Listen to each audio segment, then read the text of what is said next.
Yes yes, पहले हमारे यहाँ पे इंटरनेट नहीं था, मोबाइल डेटा नहीं चलता था, आज भी नहीं चलता। लेकिन आज इतने ज़्यादा हमने कनेक्शन ले लिए हैं कि जहाँ भी जाए ना वहाँ आपको इंटरनेट ही नज़र आएगा, गाड़ियाँ नज़र आएगी। पहले यहाँ पे 2 से 3 दुकानें थी, अब यहाँ पे बेकरीज खुलना शुरू हो गई हैं। बहुत ज़्यादा मतलब लोगों का लाइफस्टाइल चेंज हो गया है। वहाँ पे 1000 व्यूज़ पे मतलब 10,000 व्यूज़ आने आपकी पहले अर्निंग निकल आती है। फॉर एग्जाम्पल मैंने आज एक चैनल बनाया, क्या मुझे 1 महीने में मेरा चैनल मोनेटाइज हो सकता है, 2 महीने में, 3 महीने में, 4 महीने में? रियलिस्टिकली क्या एक एक्सपेक्टेशन माइंड में रखनी चाहिए कि इतनी देर में आपका चैनल ग्रो पोटेंशियली हो सकता है? यूजली जो होता है ना वो आपका चैनल 3 से 4 महीने के अंदर ग्रो हो सकता है और काफ़ी हद तक उसके मोनेटाइज होने के चांसेस होते हैं। मोनेटाइज होने के बाद आपकी अर्निंग पहले 5 महीने के अंदर इंशाल्लाह आ जाती है। अगर आप थोड़ा सा आइडिया हो रहा है, मेरी ऑडियंस को थोड़ा सा समझ में आ रहा है कि हुक होती क्या है।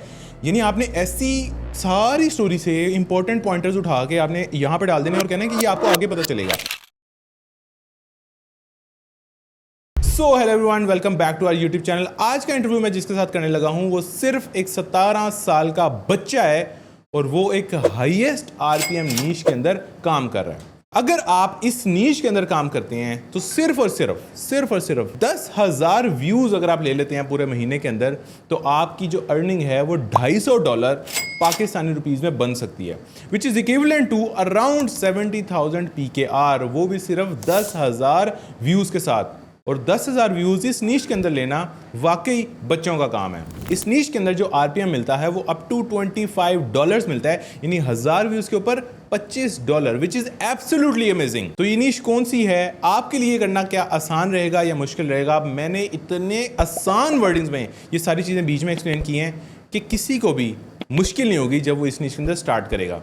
तो मेक श्योर आपने इस वीडियो को एंड तक पूरा देखना है। सो वेलकम करते हैं 17 साल के आज के गेस्ट को, जिनका नाम है उमर, और उनसे उनकी स्टोरी डिटेल से पूछते हैं। सबसे पहला क्वेश्चन मेरा आपसे ये है उमर, कि आप अभी 17 साल के हो, आपने यूट्यूब ऑटोमेशन स्टार्ट कब की? जी साद भाई, मुझे तकरीबन 2 साल हो गए मैं यूट्यूब ऑटोमेशन कर रहा हूँ। पहली बार मैंने लफ्ज़ी यूट्यूब ऑटोमेशन आपके उधर से सीखा था, तो तकरीबन 15 साल की उम्र में मैंने स्टार्ट किया है। क्या बात है यार, 15 साल की उम्र में मैं और ये जो ऑडियंस मेरी देख रही है जो रिलेट कर सकते हैं कि हम 15 साल की उम्र में क्या ही करते थे यार। हम फेसबुक खोल के पता नहीं क्या क्या कर रहे होते थे, और आपने माशाल्लाह यूट्यूब ऑटोमेशन स्टार्ट की। तो मुझे ये बताओ कि आप यूट्यूब ऑटोमेशन 15 साल में आपने स्टार्ट की, तो आपने प्राइमरीली कहाँ से सीखी? मतलब आपने एग्जैक्टली कहाँ से सीखी? अपने भाई से सीखी या अपने कज़न से सीखी? अपने किस उस्ताद से सीखी? कैसे सीखी? ऑनलाइन सीखी? आपका फेसबुक चैनल ज्वाइन किया, फिर उसके बाद मैंने यूट्यूब पे सर्च किया हाई आरपीएम वाली निश, तो मुझे यही निश मिली,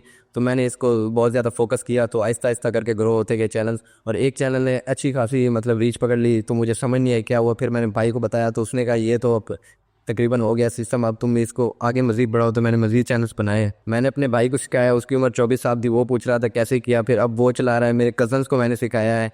अब तकरीबन जो मेरे गांव में 50% है यूट्यूब ऑटोमेशन, उसमें से 40% का रोल तो मेरा ही है सिखाने में। ज़बरदस्त यार। आप कहीं उसी गांव के तो नहीं हो जो काफ़ी मशहूर भी है और वहाँ पे बहुत से लोग यूट्यूब ऑटोमेशन कर भी रहे हैं? आई थिंक वो रहीम यार खान के पास कोई गांव है, आप वहीं से तो नहीं हो? मैं उसके साथ ही गांव है, शादी के बाद शहर में मैं उसके करीब ही है, 206 है हमारा गांव। ज़बरदस्त यार। वहाँ से ये अब तीसरा एक मुझे रेफरेंस मिला है कि यार बहुत लोग पैसे कमा रहे हैं उस गांव के अंदर, तो बहुत लोग पैसे। अच्छा, आप इस चीज़ को कंफर्म करोगे कि आपके वहाँ पे भी कोई इंटरनेट आ गया हो, बैंक्स आ गए हों और ज़िंदगी जो है ना वो चेंज होती नज़र आ रही हो पूरे गाँव की? यस यस, पहले हमारे यहाँ पे इंटरनेट नहीं था, मोबाइल डेटा नहीं चलता था, आज भी नहीं चलता। लेकिन आज इतने ज़्यादा हमने कनेक्शन ले लिए हैं कि जहाँ भी जाए ना वहाँ आपको इंटरनेट ही नज़र आएगा, गाड़ियाँ नज़र आएगी। पहले यहाँ पे 2 से 3 दुकानें थी, अब यहाँ पे बेकरीज खुलना शुरू हो गई हैं। बहुत ज़्यादा मतलब लोगों का लाइफस्टाइल चेंज हो गया है। क्या बात है यार, ज़बरदस्त ज़बरदस्त। और इसमें बहुत से लोगों को क्रेडिट जाएगा। अज्जू भाई का हमने इंटरव्यू किया था, उनको क्रेडिट जाएगा। जो भी उस गाँव के अंदर इंसान जो नॉलेज उसके पास है वो एक बंदे को भी अगर सिखा रहा है ना, तो उसको ये क्रेडिट जाता है। उसकी वजह से उसके गांव की तकदीर जो है वो चेंज हुई है, और उसमें हर वो बंदा आता है जो फॉर एग्जांपल जैसे 15 साल की उम्र में उमर ने स्टार्ट किया, आज 17 साल के हैं, अपने कज़न को सिखाया, भाई को सिखाया, अब वो भी तो आगे किसी को सिखाएंगे। तो जिसने आगे जिस चीज़ को सिखाया है सारा क्रेडिट उन सबको जाता है। अच्छा, मुझे ये बताओ उमर, अपनी नीश के बारे में बताओ कि आप राइट नाउ किस किस नीश के ऊपर काम कर रहे हो, और आज इस चैनल पे आपने किस नीश को डिस्कस करना है? वैसे तो मैं मल्टीपल बहुत सारी निशेज पे काम कर रहा हूँ, लेकिन आज मैं आपको हाई आरपीएम निश बता दूँ ताकि आपके अगर कम व्यूज़ भी आए ना तो आपका ज़्यादा डॉलर्स बने और आपको मतलब जल्दी से जल्दी ग्रोथ मिले। वहाँ पे 1000 व्यूज़ पे मतलब 10,000 व्यूज़ आने आपकी पहली अर्निंग निकल आती है। अच्छा, तो क्या कौन सी नीश है, उसका नाम बताओ। उसका नाम है HO स्टोरीज़। आपने बहुत सारे लोगों से सुना होगा HO स्टोरीज़, वो पाकिस्तान में आम जो लफ्ज़ इस्तेमाल किया जाता है माफिया के नाम से, लेकिन वहाँ पे HO स्टोरीज करके किया जाता है। जबरदस्त। इसको कहते हैं HOA स्टोरीज। एंड अच्छा, HOA stands for what? HO मतलब अगर आपको पाकिस्तानी वर्ड में समझाऊँ ना, तो जैसे कोई माफिया टाइप होता है, किसी के घर पे कब्जा कर लेते हैं, बाद में पुलिस उनका साथ देती है, वो उनको घर वापस मिल जाता है, तो ये USA में उसको HO स्टोरीज के तौर पे कहा जाता है। सही है, लेकिन इसकी वैसे फुल फॉर्म होती है home owners association, I think so, ठीक है, इसकी यही फुल फॉर्म होती है। लेकिन होता क्या है कि इसमें लंबी लंबी स्टोरीज होती हैं कि फ़लाने HOA ने मेरे घर पे कब्ज़ा कर लिया, फेक पुलिस बन के वो मेरे घर पे आ गया, और फिर मैंने असल पुलिस को बुलाया, इनका फड्डा हो गया, पुलिस ने मेरा घर छुड़वा दिया, पुलिस ने मेरा ये कब्ज़ा छुड़वा दिया, पुलिस ने मेरा वो कब्ज़ा छुड़वा दिया। इसको कहते हैं HOA स्टोरीज़। अच्छा, मुझे ऑडियंस को वैसे ये तो समझ में आ गया होगा, मुझे ये बताओ कि ये स्टोरीज़ बच्चे देखते हैं, बड़े देखते हैं, 40 से ऊपर के लोग देखते हैं, 60 से ऊपर के लोग देखते हैं, यहाँ पे ऑडियंस क्या है, और मेल्स देखते हैं या फीमेल्स देखती हैं? ये ज़्यादातर यंग लोग देखते हैं और ओल्ड देखते हैं, बट बीच में कोई नहीं, जैसे 20 से 30 और डायरेक्ट 50 से 60 में चली जाती है। 40 वाले लोग कम देखते हैं, पता नहीं क्यों, लेकिन ज़्यादातर मेल देखते हैं ये चीज़ें। अच्छा, ज़्यादातर मेल्स देखते हैं, और 20 से 30 वाले देख रहे हैं या फिर 50 से ऊपर वाले देख रहे हैं? बड़ी अमेजिंग बात है भाई।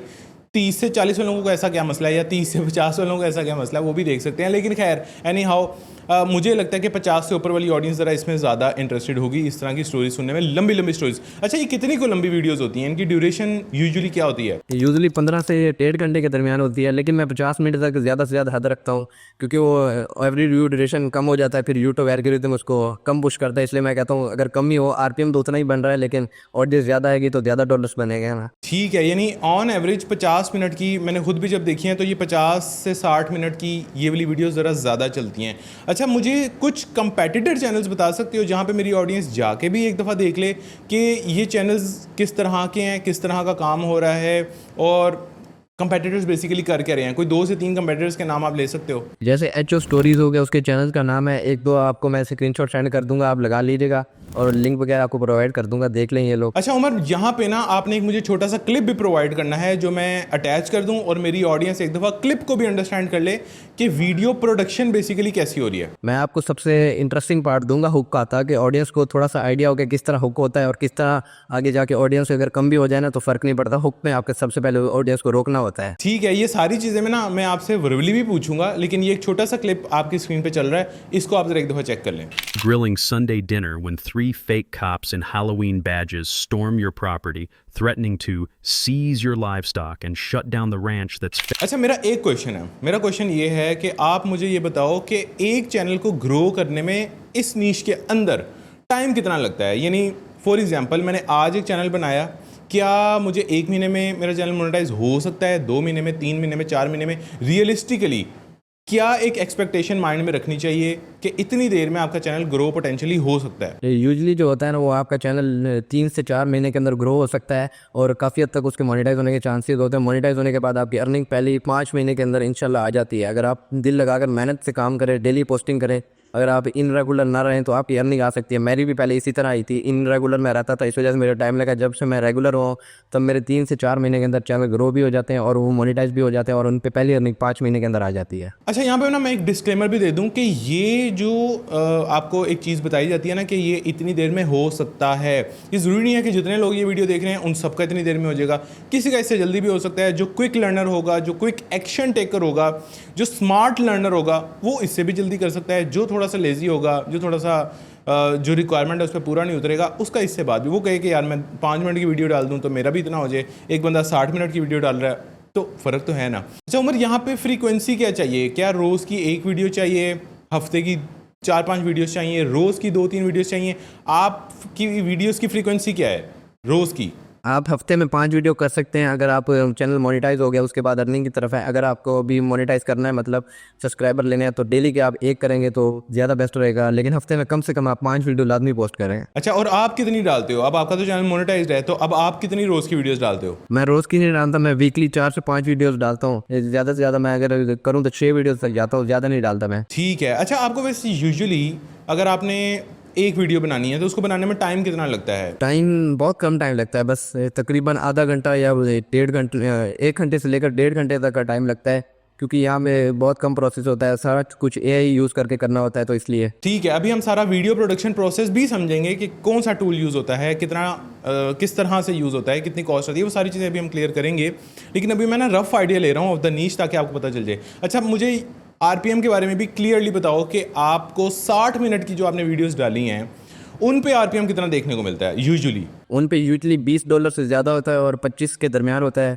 अगर आप कम लेंथ वाली डालते हैं तो आपको 15 से $20 के दरमियान होता है। जितनी आपकी ज़्यादा लेंथ होगी उतने आपका आरपीएम होगा। लेकिन मैं यही मशवरा दूंगा कि 1 घंटे से कम डालें, क्योंकि एवरेज व्यू ड्यूरेशन कम नहीं होगी ना, तो आरपीएम भी सही रहेगा, ऑडियंस भी आएगी। अच्छा, जो एवरेज व्यू ड्यूरेशन की आप बात कर रहे हो, अच्छा average view duration of a 60 minute video, what do you think कि अच्छा एवरेज व्यू ड्यूरेशन क्या है 60 मिनट की वीडियो का? 60 मिनट मतलब 50% तो होना चाहिए ना, कम से कम। उससे अलावा जितनी भी आपकी बढ़ती जाएगी उतना ज़्यादा प्रॉफिट होगा, सही होगा, मतलब वीडियो चलने के चांसेस ज़्यादा होंगे। अच्छा, 50% लेना is not an easy job. 50% तभी होगा जब आपकी स्टोरी टेलिंग स्किल इस नीश के अंदर एक्सट्रीमली गुड होंगी।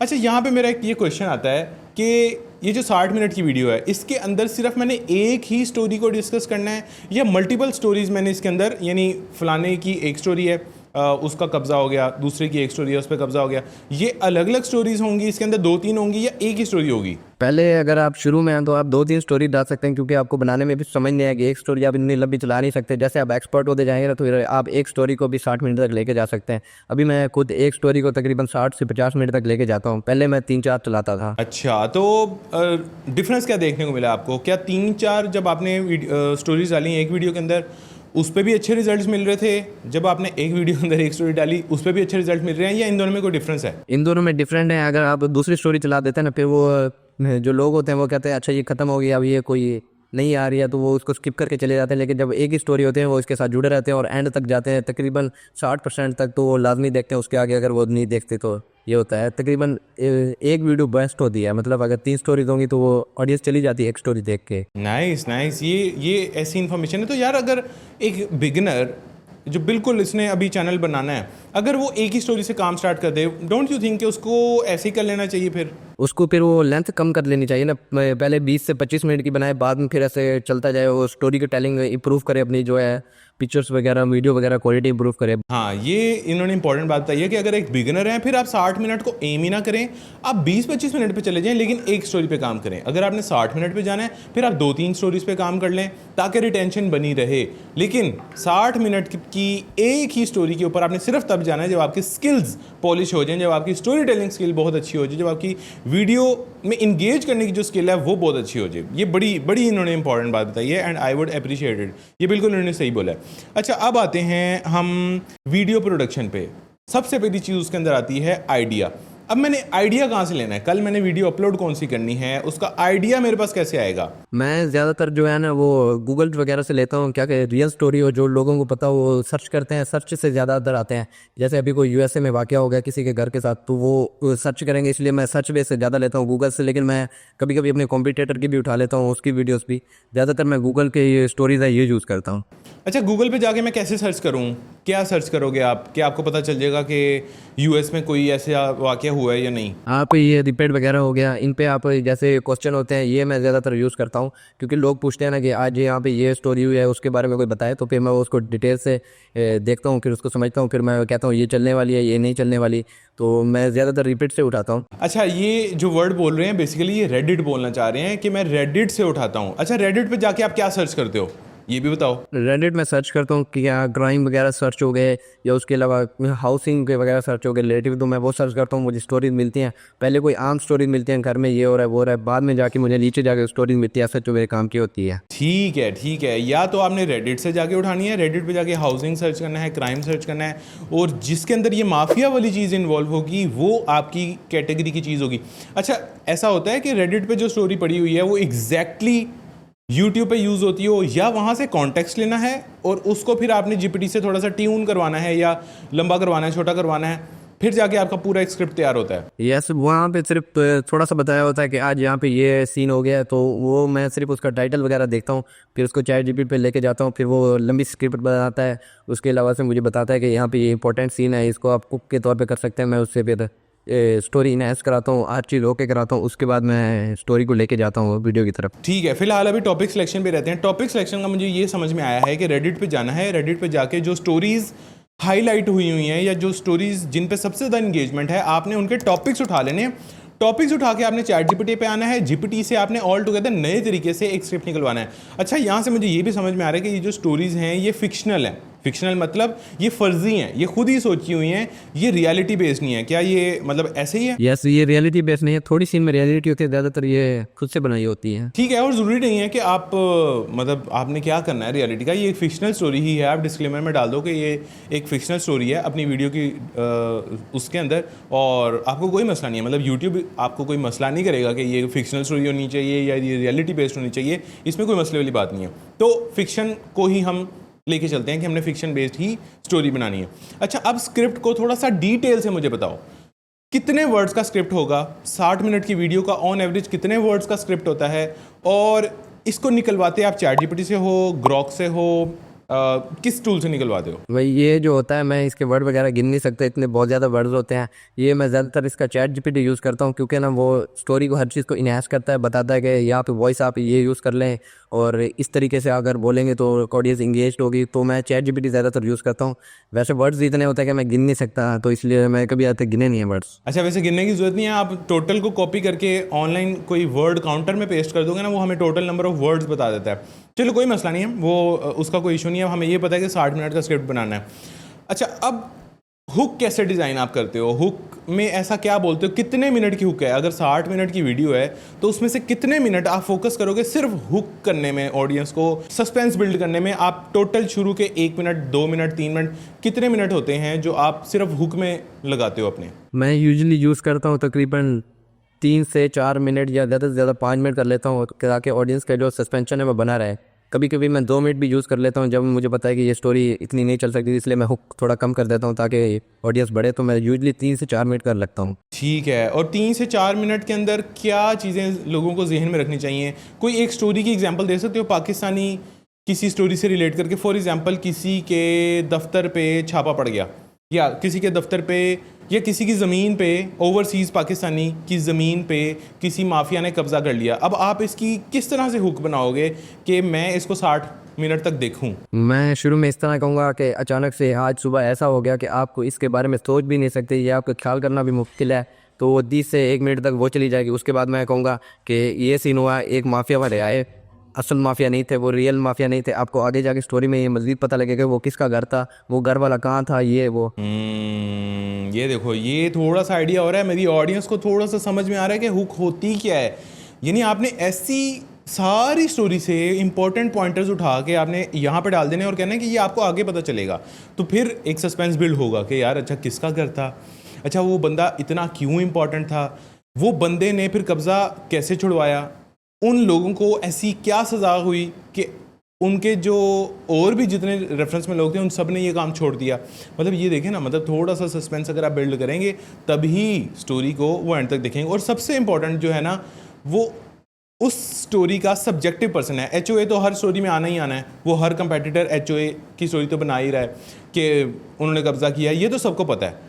वो पर्सन क्या है, उस घर की कोई इंपॉर्टेंस है, उस पर्सन की कोई इंपॉर्टेंस है, ये चीज़ सब्जेक्टिव है, ये उस स्टोरी के लिए सब्जेक्टिव है। तो आप इसके अराउंड अगर ट्विस्ट बिल्ड करोगे ना तो लोग ज़रा इसको एंड तक देखेंगे, क्योंकि एचओए का उनको पता ही है, एचओए क्या है, क्या होगा, फिर एंड पे कब्जे शब्जे का उनको पता है, बंदे का उनको नहीं पता। बंदे के बारे में आपने ऐसी कोई स्टोरी बना दी कि लोग उसको एंड तक देखेंगे। ठीक है, यहाँ से थोड़ा सा हमें स्क्रिप्ट का आइडिया हो गया।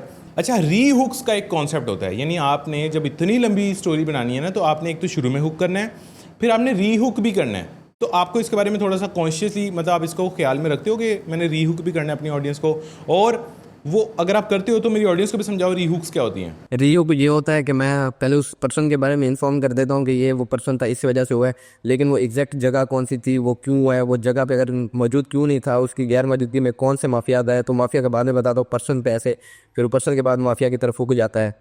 तो इस तरह बिल्ड होता जाता है। हाँ, यानी थोड़े थोड़े चंक्स दे देना और फिर स्टोरी बिल्ड कर लेना, फिर हुक बिल्ड कर लेना, थोड़ा सा चंक दे देना, फिर हुक बिल्ड कर लेना, इसको कहते हैं री हुक करना।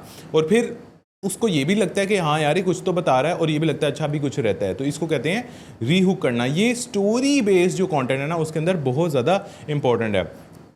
एक्सीलेंट पॉइंट्स यार, एक्सीलेंट पॉइंट्स। उमर, आप मेरी ऑडियंस को भी समझ में आ रहा होगा कि हाँ यार वैल्यू मिल रही है। अगर अभी तक वैसे आप लोगों को वैल्यू मिल रही है ना, तो यार इस वीडियो को आपने लाइक लाजमी करना है, ताकि उमर को भी पता चले कि हाँ यार लोगों को ये चीज़ पसंद आ रही है। अच्छा, अब आते हैं वॉइस ओवर के ऊपर। अब मुझे रोज़ की, फॉर एग्जांपल रोज़ की मुझे एक वीडियो चाहिए, 50-60 मिनट की चाहिए, हफ्ते की मुझे चाहिए फॉर एग्जांपल 7 वीडियोज़, महीने की चाहिए 30 वीडियोज़, यानी 30 घंटे का वॉइस ओवर मुझे पूरे महीने में चाहिए। तो अब इसके लिए कौन सा टूल आप रिकमेंड करोगे जिसमें लोगों की कॉस्ट भी कम से कम आए और वॉइस ओवर भी क्वालिटी का निकले? मैं जो खुद यूज़ करता हूँ वो प्ले एंटी है। पहले मैं कैपकट यूज़ करता था और 11 लैब ही मैंने यूज़ किया है। आप ना अगर फ्री में यूज़ करना चाहते हैं, 11 लैब आपको कुछ लिमिट देता है, वो यूज़ कर लें। अच्छा, आप play.ht तो यूज़ कर रहे हो, लेकिन आपने कैपकट क्यों छोड़ा? कैपकट का वॉइस ओवर भी तो वॉइस ओवर ही है, आपने वो क्यों छोड़ा? कैपकट में वो फिर नहीं होता था ना। मैं ज़्यादातर वीडियो एडिटिंग में इंस्टीट्यूट में करता हूँ, क्योंकि कैपकट का मुझे इतना ज़्यादा आइडिया नहीं है और मुझे वो ज़्यादा पसंद भी नहीं है। मैं ज़्यादातर इंस्टीट्यूट यूज़ करता हूँ, तो इस वजह से मैं इसको छोड़ दिया और मैं प्ले एंटी की तरफ चला गया। ठीक हो गया, ज़बरदस्त। मैं अपनी ऑडियंस को बोलूँगा आप कैपकट भी यूज़ कर सकते हैं, आप play.ht भी यूज़ कर सकते हैं, आप कोई भी वॉइस ओवर टूल जो आपको सही में लग रहा है, जो आपको, जिसकी कॉस्ट आपको समझ में आ रही है, आप वो यूज़ कर सकते हैं। अच्छा, जो play.ht है उसका क्या अनलिमिटेड वाला जो पैकेज है, क्या आप वो यूज़ कर रहे हो? क्योंकि यहाँ पे तो आपको वॉइस ओवर बहुत ज़्यादा चाहिए। यस, मैं वो अनलिमिटेड वाला यूज़ कर रहा हूँ क्योंकि मेरे मल्टीपल चैनल्स हैं। ठीक है, परफेक्ट, ठीक है, ज़बरदस्त। वॉइस ओवर का यहाँ पे क्लियर हो गया। अच्छा, जो वॉइस ओवर है वो मेल का होना चाहिए या फीमेल का होना चाहिए? ये बड़ा एक इंपॉर्टेंट क्वेश्चन है आपकी निश के हिसाब से। जहाँ पे वो फीमेल होता है, जिसका घर होता है, वहाँ पे फीमेल की यूज़ कर लेते हैं। जब मेल का घर होता है, जब पुलिस मेल में होती है तो मेल की यूज़ कर लेते हैं। करेक्टर के हिसाब से हम चेंज कर ले जाते हैं। जहाँ ओल्ड होता है तो हम ओल्ड यूज़ कर लेते हैं। अच्छा, जिसका घर होता है वो स्टोरी सुना रहा होता है, इस निश के अंदर कुछ ऐसा आपने करना है? नहीं, वो दूसरा बता रहा होता है कि ये हो गया है। फिर वो जब वो लड़ाई होती है वो कहते हैं मेरे घर को छोड़ दो, तो जो घर का मालिक होता है उसकी आवाज़ यूज़ कर लेते हैं, मतलब मेल है फीमेल है। फिर जो माफिया होते हैं फिर उनकी आवाज़ यूज़ कर लेते हैं मेल में। अच्छा, नहीं, मेरा ये क्वेश्चन है, इसकी जो नरेशन है वो किस स्टाइल में हो रही है? फॉर एग्जांपल एक थर्ड पर्सन पूरी स्टोरी को एक्सप्लेन कर रहा है, या इंडिविजुअली जिसके साथ ज्यादती हुई है वो बंदा या बंदी या एक बूढ़ा बंदा या एक बूढ़ी खातून वो अपनी स्टोरी खुद सुना रहे हैं, और फिर पुलिस का भी वॉइस ओवर आ रहा है बीच में, उस बंदी का भी वॉइस ओवर आ रहा है, या एक थर्ड पर्सपेक्टिव से ये वॉइस ओवर चल रहा है या स्टोरी चल रही है? ये ज़्यादातर 3rd से होता है, लेकिन जहाँ पे हमें ज़रूरत होती है वहाँ पे हम उनकी भी वॉइस यूज़ कर लेते हैं, ताकि वो भी थोड़ा इमोशनल बिल्ड हो जाए कि ये भी इनके साथ हुआ है। ज़्यादातर वो 3rd ही होता है, वो यूज़ कर रहा होता है। यार अब मेरी ऑडियंस, मैं आपको ही बोलूँगा कि यार इतने मैंने डीप क्वेश्चंस पूछ लिए हैं ना इस नीश के वाले से, कि अब कोई वो नहीं रह गई होगी कि यार मैं शुरू करूँ ना करूँ, कोई चीज़ एम्बिग्यूटी कोई है मेरी, अभी भी कोई क्वेश्चन है। आई थिंक कि मैंने हर तरह से क्लियर करने की कोशिश की है, लेकिन अभी भी कुछ क्वेश्चन हैं वो भी मैं पूछता हूँ। अच्छा, वॉइस ओवर का भी सारा मसला हल हो गया। अब आते हैं वीडियो एडिटिंग के ऊपर। मुझे पता है कि वीडियो एडिटिंग आप AI से ही कर रहे हो, या विजुअल्स आपके बेसिकली AI से ही हैं। अब 60 मिनट की स्टोरी है, तो 60 मिनट के अंदर कितने विजुअल्स मुझे चाहिए होंगे AI जनरेटेड, और क्या वो सिर्फ इमेजेस होंगी, उनको मैं एनिमेट करूंगा, या वो प्रॉपर AI वीडियोस होंगी? मैं जो खुद यूज़ करता हूँ, मेरे पास Vivo 3 की सब्सक्रिप्शन है, मैं वो भी यूज़ करता हूँ। और उसके अलावा ये गूगल का ये AI है बूस्ट वगैरह, तो मैं इनसे पिक्चर जनरेट कराता हूँ, कुछ इनको एनिमेट करता हूँ और कुछ जो है वो Vivo 3 वाले यूज़ कर लेता हूँ। अच्छा, आपकी यानी पूरे महीने की विजुअल्स पे कितनी कॉस्ट आती है? विजुअल में ये हम Vivo 3 लेते हैं और बाकी दूसरे कूड्स वगैरह लेते हैं, तो ये तकरीबन $150 से $200 में हमारी कॉस्ट आ जाती है। और लेकिन इसके अंदर आपके बाकी चैनल्स भी मैनेज हो रहे होंगे, राइट? बाकी भी मैनेज हो। अच्छा, जो बिगनर है उसने अगर ये चैनल स्टार्ट करना है, उसको कौन सा टूल लेने की जरूरत है? पहला तो वो वॉइस ओवर बेशक कैपकट से ले ले, वॉइस ओवर का मसला हल हो गया। स्क्रिप्ट ChatGPT से ले ले, स्क्रिप्ट का मसला हल हो गया। विजुअल्स ज़ाहिर इंपॉर्टेंट है, तो विजुअल्स के लिए अगर वो चाहता है कि मेरी कॉस्ट कम से कम या एब्सोल्युटली जीरो आए, तो उसके लिए आप क्या सजेस्ट करोगे? मैं सजेस्ट करूंगा सबसे पहले वो पिक्चर बना ले, जैसे गूगल AI क्लाउड है बूस्ट वाला, वो यूज़ करके उसके बाद इंस्टीट्यूट में जाके इंस्टीट्यूट के जो फ्री वाले वर्जन है वो भी बहुत अच्छे विजुअल देते हैं। मैं पहले वो यूज़ करता था, लेकिन अब मैं प्रो की तरफ आ गया हूँ। ठीक है, और AI वीडियोज़ अगर निकलवानी है तो वो कहाँ से निकलवाए? वैसे साथ में जो बिगनर होते हैं उनको वीडियो की कोई ज़रूरत नहीं होती। पिक्चर्स इनकी अगर वो इंप्रूवमेंट करें ना पिक्चर की तरफ, तो पिक्चर में अच्छा इनहेंस होता है और अच्छा इंगेजमेंट आती है। मेरी पिक्चर्स में बहुत ज़्यादा आती है, वीडियो में कम आती है, ताकि वीडियो की लेंथ पूरी करनी होती है। इस वजह से मैं वीडियो बनाना यूज़ कर लेता हूँ। ज़्यादातर मैं पिक्चर की तरफ प्रेफर करता हूँ। ठीक है। अच्छा, अगर सिर्फ पिक्चर्स लगा रहे हैं तो ऊपर टेक्स्ट भी लगाना है? हाँ, वो आप टेक्स्ट लगा सकते हैं, लेकिन जहाँ पे मेन थिंकिंग हो, जहाँ पे वो पर्सन बोल रहा है, जैसे जिसके घर पे कब्जा हो गया है या माफिया बोल रहा है, वहाँ पे मैं लगाता हूँ। बाकी जो थर्ड पर्सन बोल रहा है उस पर मैं नहीं लगाता, कम लगाता हूँ। ओके, जो मतलब थर्ड पर्सपेक्टिव से एक नरेशन चल रही है उसमें नहीं लगाना, लेकिन जब इंडिविजुअली बंदे का अपना कोई इंटरव्यू चल रहा है, यानी वो खुद बता रहा है कि मेरे साथ ये हुआ, वहाँ पे टैक्स लगाना है। ये भी बड़ा एक इंपॉर्टेंट पॉइंट है। अच्छा, ये सारी चीज़ें ना जाके आपने कंपेटिटर्स के से भी देखनी है। डिस्क्रिप्शन में कंपेटिटर्स के लिंक्स भी मौजूद होंगे, आपने वहाँ जाके देखनी है, समझना है इस चीज़ को कि कौन क्या कर रहा है, कौन क्या कर रहा है। अभी हम पूछ रहे हैं उमर से, उमर अपनी चीज़ बता रहे हैं और ये वर्क कर भी रही है।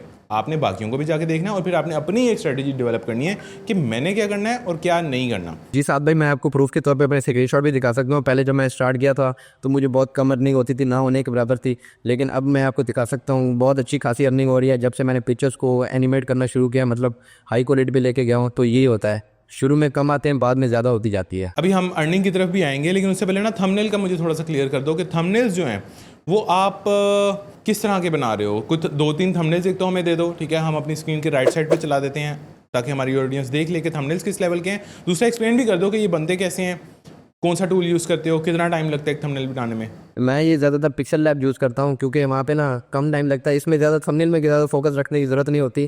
थंबनेल में आपने ये शो कराना कि यहाँ पे एच स्टोरीज हो रही हैं और बहुत बड़े पर्सन के साथ हो रही हैं, उसके साथ आपने उसका फेस बहुत कम दिखाना होता है, ऐसे बैक साइड पे दिखाना होता है। अच्छा, मैंने ना एचओए स्टोरीज के अंदर कुछ चीज़ें नोट की हैं। फॉर एग्जांपल, जो इनके कंपेटिटिव चैनल्स हैं ना, वो पिंक कलर बहुत ज़्यादा यूज़ करते हैं। यानी अगर एचओए स्टोरी के जो थंबनेल है उसके अंदर अगर कोई फीमेल खड़ी हुई है ना, तो उसने पिंक कलर के ही कपड़े पहने होंगे। आपने ये चीज़ नोट की है?